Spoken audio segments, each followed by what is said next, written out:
దాని యొక్క శిక్ష ఎంత ఘోరమైందో గ్రహించాలి. నేను పాపం చేస్తే నా పరిస్థితి ఏంటి, నేను పాపంలో ఉన్నా, ఇప్పుడు పాపంలో చనిపోతే నా జీవితం ఏమైపోద్దని పాపమును కూర్చిన దాని శిక్షను కూర్చిన గ్రహింపు, దాని కూర్చిన భయము ఎంత ఘోరమైందో, దానికి వల్ల వచ్చే పర్యావసనం ఎంత భయంకరమైందో గ్రహించాలి ప్రతి ఒక్కరు. ఆ తర్వాత దేవుడు తన కుమారుని ద్వారా ఒక పాపికి ఇచ్చిన బహుమానము, రక్షణ ఎంత విలువైనదో ఎరిగి దానిని అర్థం చేసుకోవాలి. ఒకటి, దేవుడు ఎవరో తెలుసుకోవాలి. రెండు, పాపం వల్ల వచ్చే శిక్ష ఎంత ఘోరమైందో గ్రహించాలి. మూడు, దేవుడు రక్షణ తన కుమారుని ద్వారా ఏ విధంగా మనకి దయచేయాలనుకుంటున్నాడో ఆ రక్షణను గూర్చి మనం అది ఎంత విలువైందో అర్థం చేసుకోవాలి. నాలుగు ఏంటంటే, ఆ రక్షణ కొరకు నేనేం చెయ్యాలి, ఆ రక్షణ కొరకు నేనేం చెయ్యాలి అనే స్పందన నీలో, నాలో, మనలో, అందరిలో రావాలి. ఇలా వచ్చినప్పుడు, ఆ రక్షణ కొరకు ప్రతిస్పందన వచ్చినప్పుడు మనం ఏం చేయాలో తెలుసా? 38వ వచనంలో చెప్పిన ప్రకారము, 38వ వచనం చెప్పిన ప్రకారము, సువార్త వినిన తర్వాత,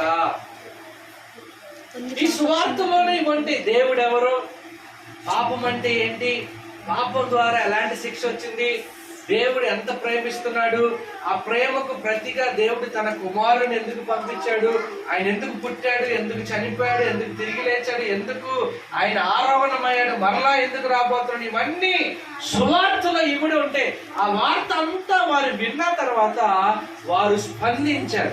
అక్కడ ఉన్నవారు ఏం చేశారు?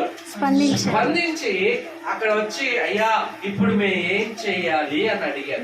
ఏం చేయాలి అని అడిగితే వాళ్ళు ఏం చెప్పారు తెలుసా? 38వ వచనం చూడండి. మీరు మారు మనసు పొంది ఏం పొందాలంట? మనలో రావాల్సిన స్పందన అది. హలో యవనస్తుల్లా, మనలో ఏం రావాలి? స్పందన. నువ్వు సువార్త నమ్మావా?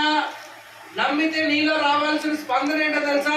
నువ్వు మారు మనసు పొంది పాప క్షమాపణ నిమిత్తం ప్రతివాడు యేసుక్రీస్తు నామమున ఇప్పుడు బాప్తీసం ఉందా, మారు మనసు ఉందా? చాలా మంది బాప్తీసం పొడపడ ఇల్లు మునిగేస్తున్నారు. బాప్తీసం ఎవరికి ఇవ్వాలి? తాగుబోతులకి ఇవ్వకూడదు, తిరుగుబోతులకి ఇవ్వకూడదు, సినిమాలు షికారులు చేసే వాళ్ళకి ఇవ్వకూడదు. బాప్తీసం ఎవరు తీసుకోవాలి? స్వస్థత కోసం తీసుకోకూడదు. రేపు పెళ్లి చేస్తున్నారు అయ్య గారు, పెళ్లికి బాప్తీసం ఇవ్వండి, పెళ్లికి బాప్తీసం తీసుకోకూడదు. అర్థమైందా? పెళ్లికి బాప్తీసం తీసుకుంటే చల్లదు.